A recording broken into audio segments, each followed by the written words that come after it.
Alright, hello everyone, and welcome to my channel. We do educational videos over here, and we try to delve in deeply to great theories of everything, ancient and modern, all-encompassing theories, grand unified theories, magnum opuses, cosmologies, tour de forces, and masterpieces from obscure sources. And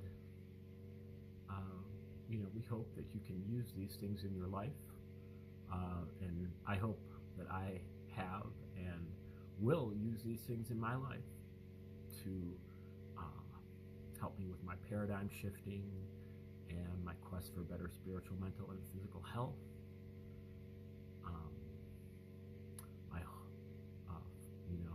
Rounding out my holistic worldview. And today is our 212th video under the name of the Reciprocal Church, which is a shout out to Dewey B. Larson, the founder of the Reciprocal system of theory, first generalized theory of both science and religion. And you can look back in the archives and find nearly 600 videos that I've done on the reciprocal system. So if you're interested, check that out. But the reciprocal church is basically the idea of putting together spiritual resources, including the reciprocal system, as well as the tree of life, the ancient Egyptian tree of life, which I've done about 300 videos on this channel as well. As well as many other things to put together in our,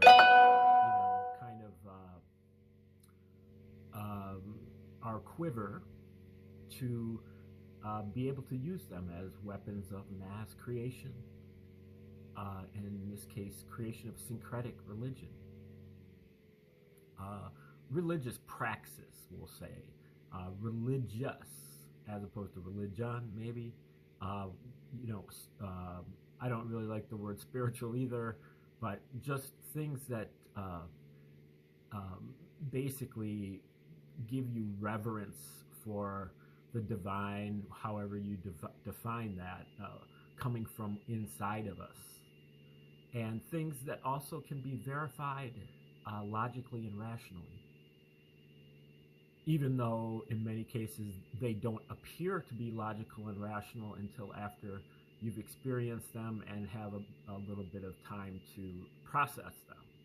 They might not appear to be rational, but they are rationalizable. And we've gone through quite a few different things, ecstatic music, entheogens, and hardcore cardiovascular endurance exercise. We haven't done anything on, like ecstatic dancing,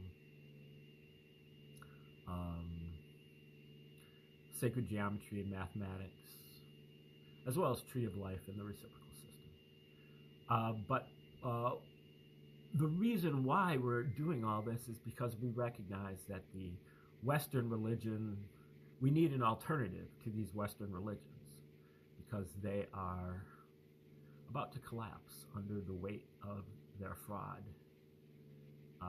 None of these things can stand up to any type of scrutiny in terms of evidence, or it's particularly true of the New Testament of the Bible. If you review the evidence, even like a centimeter deep, you can see that the New Testament was written by the Romans, the Caesars, or their, somebody in the Caesars court. I'm not saying that the Caesars definitely, that it was this particular individual, although I do think that I can point at one specific individual, but someone within the court of the Roman Caesars, in particular the Vespasian, the Flavian Caesars, which includes Vespasian, Titus, and Domitian from 69 to 96 AD. And they put together the Gospels in order to pacify the Jews, because the Jews had been a thorn in the side of the Romans for over 100 years, fighting constant revolts, insurrections, just disrespect and threats. They were very resistant to absorption. Most of the other nations that the Romans had conquered eventually kind of absorbed into the Roman Empire, especially with the kind of religious tolerance that the Romans had. They permitted you to follow your own religion, as long as you accepted some kind of allegiance to Caesar and some kind of divinity of Caesar. And the Jews just weren't willing to do that, and were willing to die, to not do that.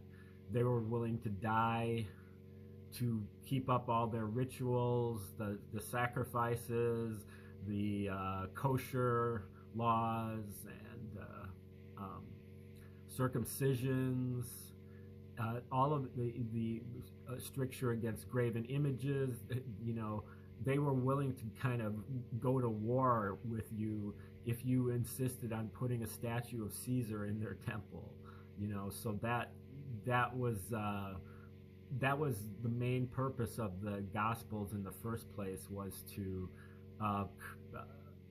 give the Jews an alternative to that by creating a hero who was a Prince of Peace and who believed in rendering unto Caesar what is Caesar's, and turning the other cheek, and walking an extra mile with your pack, and accepting low pay and even slavery.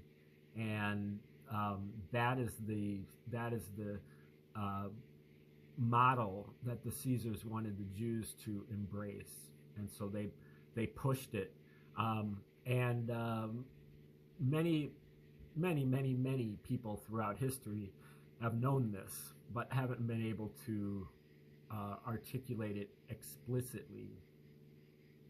The writings of the so-called William Shakespeare are completely all about this specific topic, and they're really like a counterattack. If this is a piece of wartime propaganda from the Romans, the writings of Shakespeare as a counterattack in the other direction. It's an attack by the Jews on the Romans. The real writer of Shakespearean plays was a Jew woman named Amelia Bassano.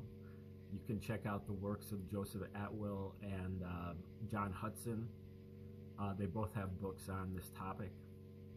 And Hudson actually even has a Shakespearean troupe that performs these plays with all of this in mind. And I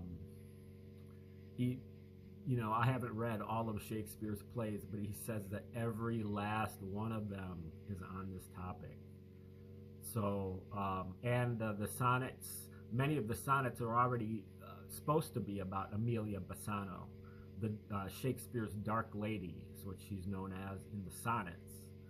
But she was one of the court musicians, a family of court musicians going all the way back to Henry VIII, but then including the Elizabethan court and the King James court. But many other authors have known this, but it was really first articulated in academia by Bruno Bauer in the 19th century, Sir Ronald Syme at Oxford in the early 20th century, and a few others. But then Abelard Reuchlin, Reuchlin, wrote the first explicit pamphlet on this back in 1979, The True Authorship of the New Testament, which we went over a week ago or so. And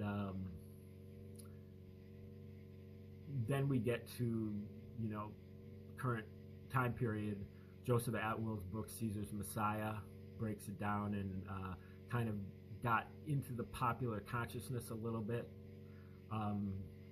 and he points out the dozens and dozens and dozens of parallels between the Gospels and the works of Josephus, in particular his book called Wars of the Jews that came out in the 70s AD about the war, Roman war against the Jews from 66 to 73 AD. And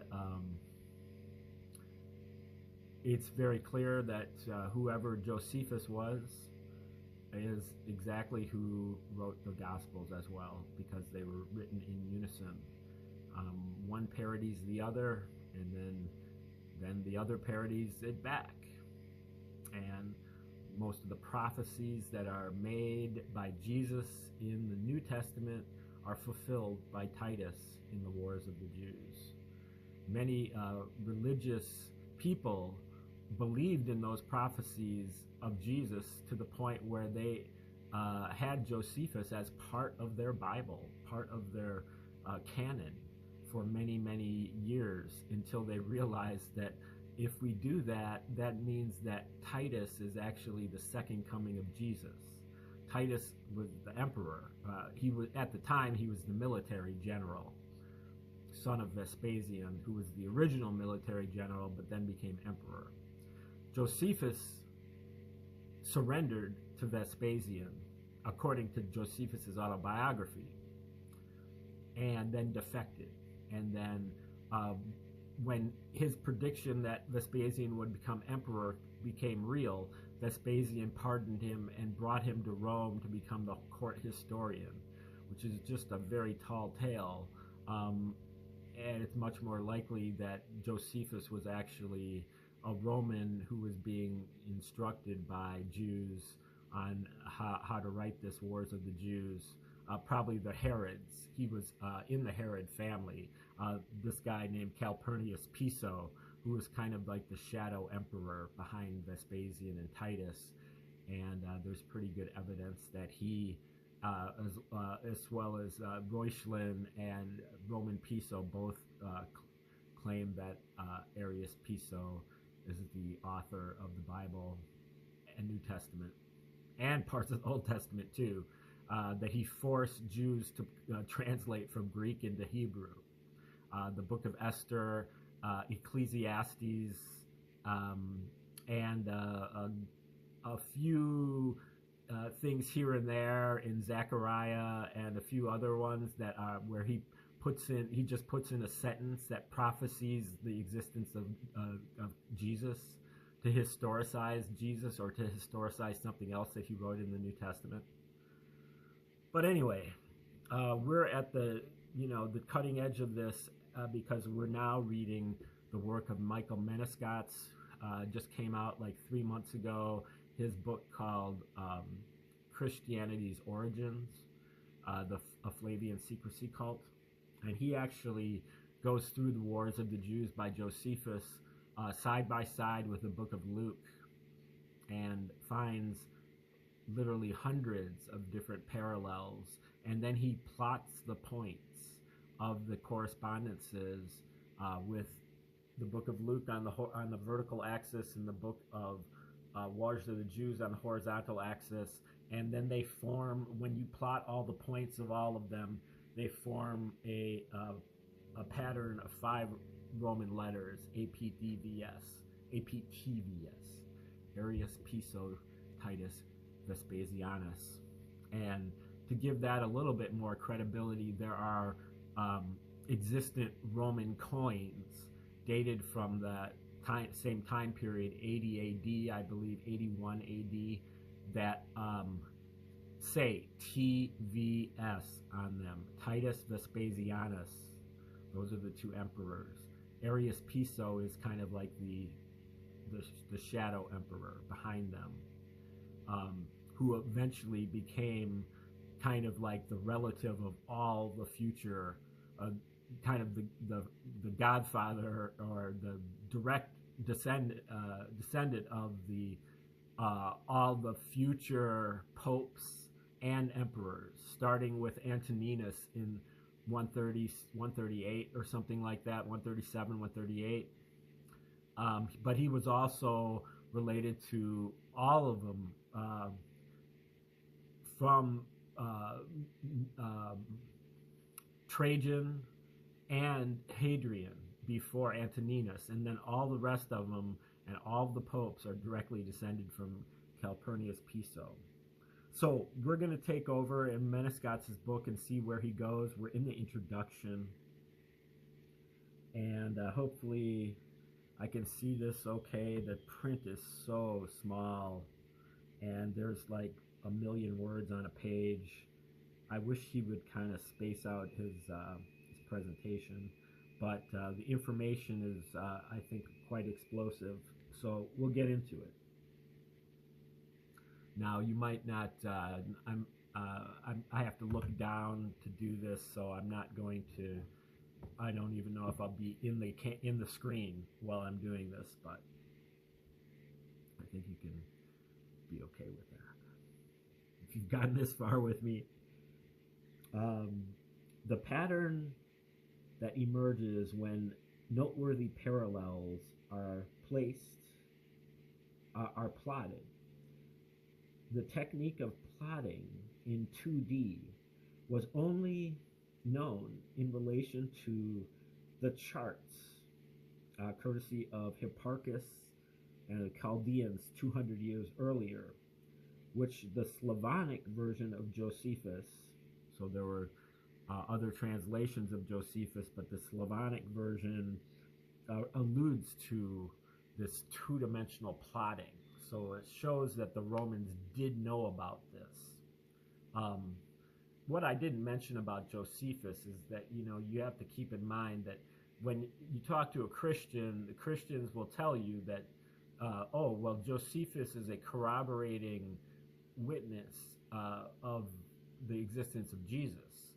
If you tell Christians that there's no evidence for the existence of Jesus, that's what they'll say to you. And, you really have to point out that, well, who is Josephus?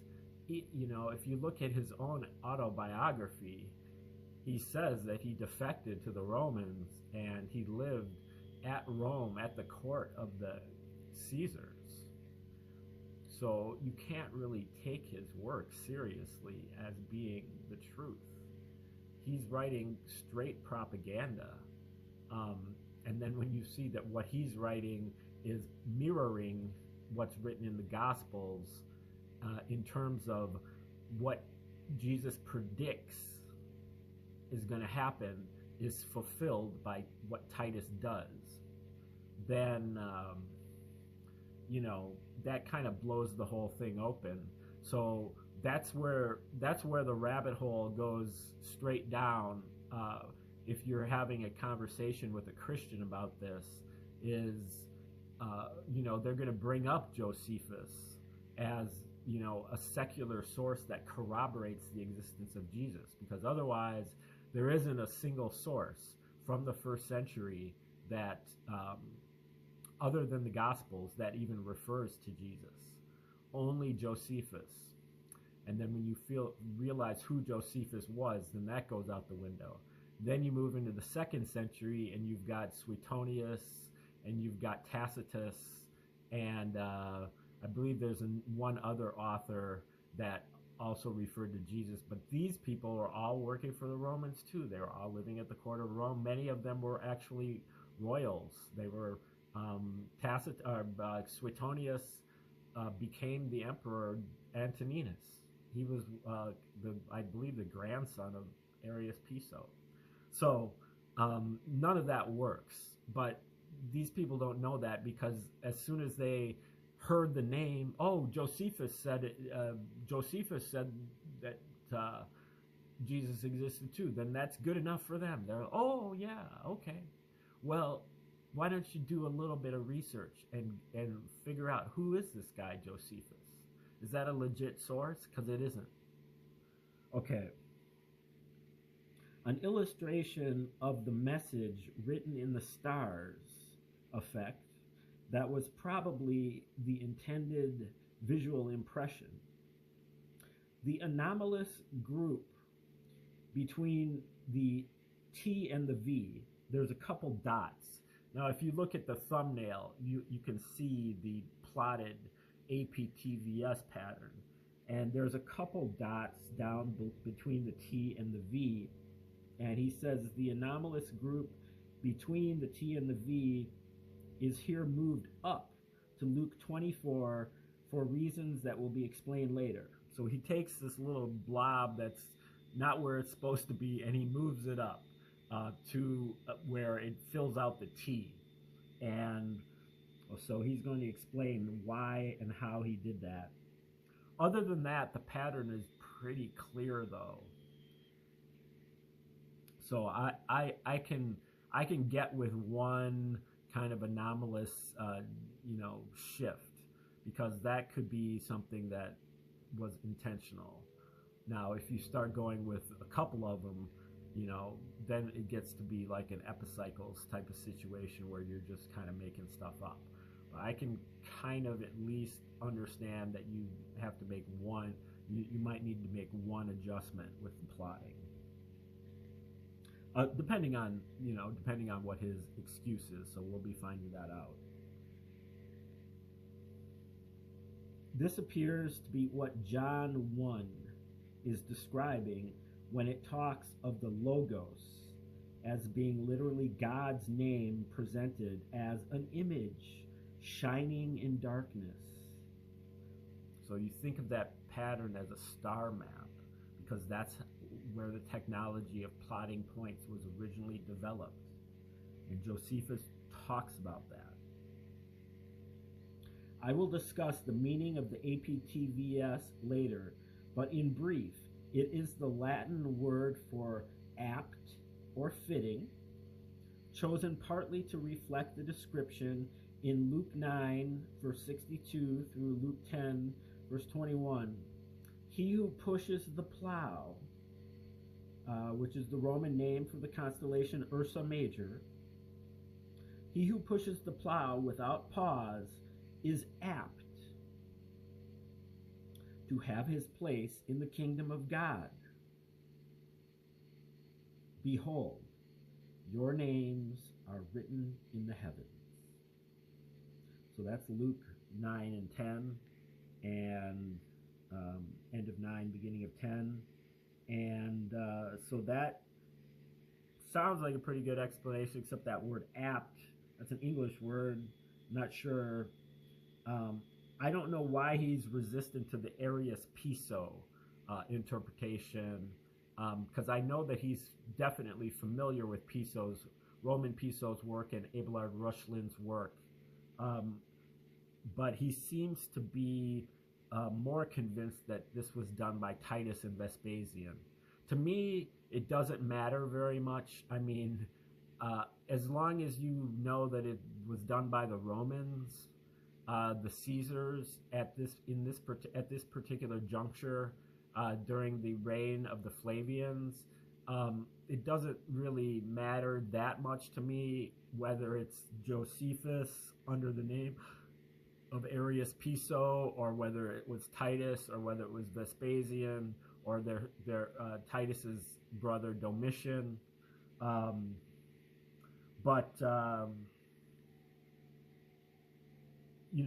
He disagrees with. He more supports Atwill's idea that it was Titus and Vespasian, I believe.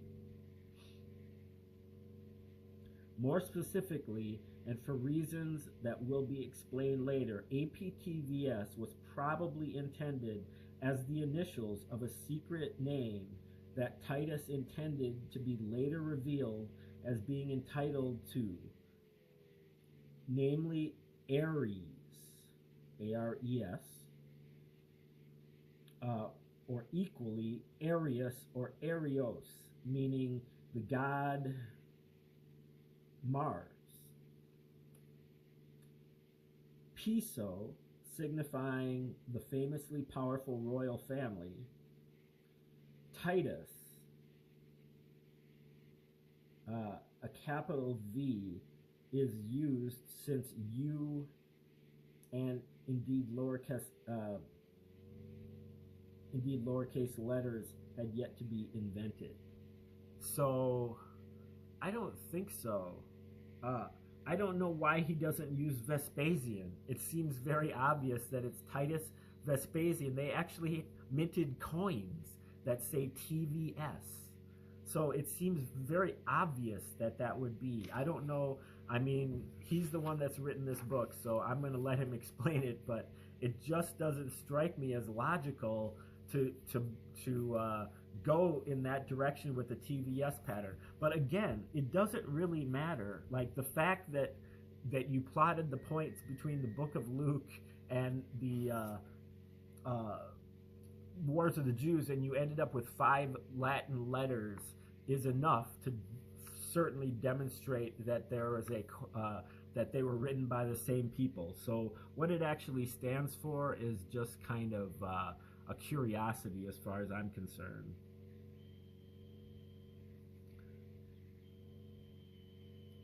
In addition to their reign names, Vespasian and Titus confusingly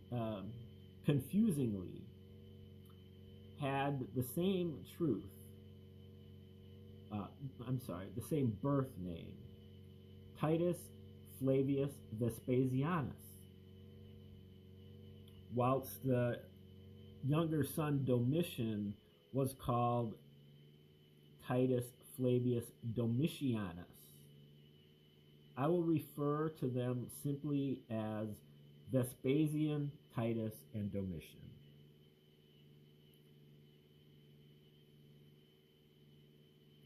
The diagram below illustrates a timeline in which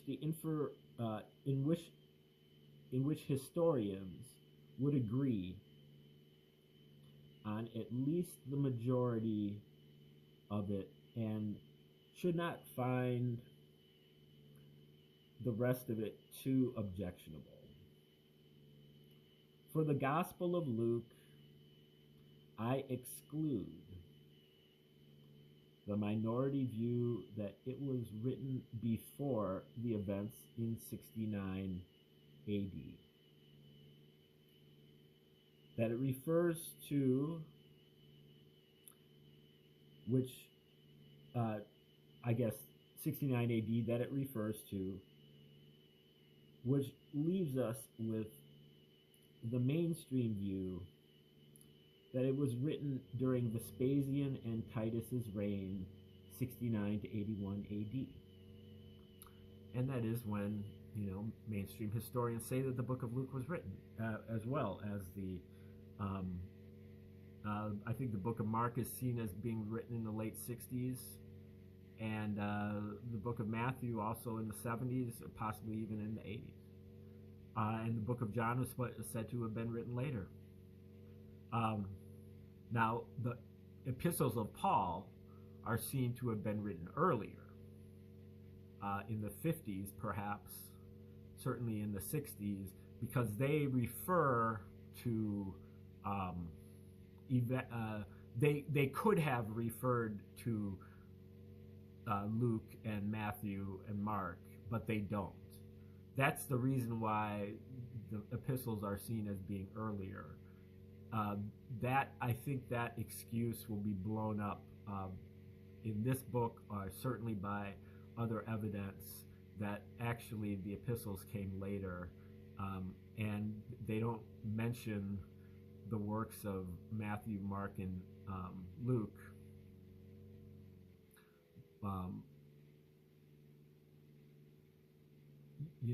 Not because they preceded them, but really because the epistles it's more of an appeal. Like, so the Gospels were an appeal to the Jews, but then later on they figured that this Christianity thing, we can also appeal this to the slaves and the Gentiles, the soldiers, all the rest of the hoi polloi, the masses. We can try to convert them as well as the Jews. So let's use this book of Corinthians and Romans and stuff, the epistles of Paul, and let's recruit them. So it was kind of like a separate operation. and the epistles were mainly written by Pliny the Younger, who was also a family member of Arius Piso. So Pliny the Younger um, wrote those probably, according to Reuchlin, he wrote those probably around 100 to 105 AD. So now we're already talking about 70 years after the said events have taken place.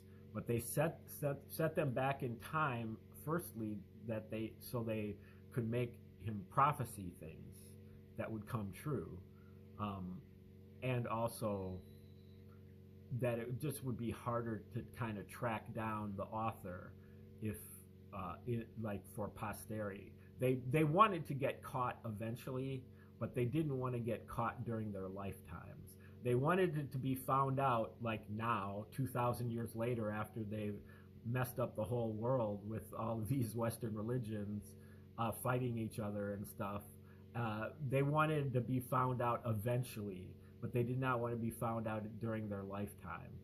That's the argument anyway. You know, it's hard to delve into the psychology, but I think that's really what Piso and Reuchlin are really trying to do, because they are focusing on, in their research, they focus on the actual correspondence between these people.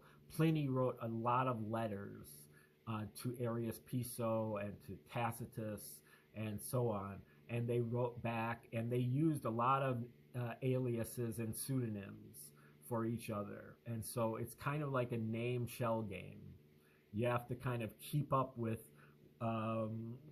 and cross-reference and keep a list of, and they all have like 5 or 6 names because they're all keeping track of each other's ancestry. And so if you have, say, for example, Arius Piso was a descendant of Mark Antony and Cleopatra, and so Marcus is one of his one of his 5 names that he has, and then they permutate those names. So they might have Marcus, but then they could also call him Marcion, and or they could switch a letter, and it's what Roman Piso calls the Roman language, or the royal language, that the royals had a kind of an inside language that they used that they could understand, but the average person couldn't. And a lot of it had to do with numerology, alphanumerics, and also using these inherited names of other famous people in the past to kind of glorify them or give them immortality by using them in the present. Okay, so we did very little of this reading, but we're just trying to kind of lay the background. So thanks for tuning in today, and have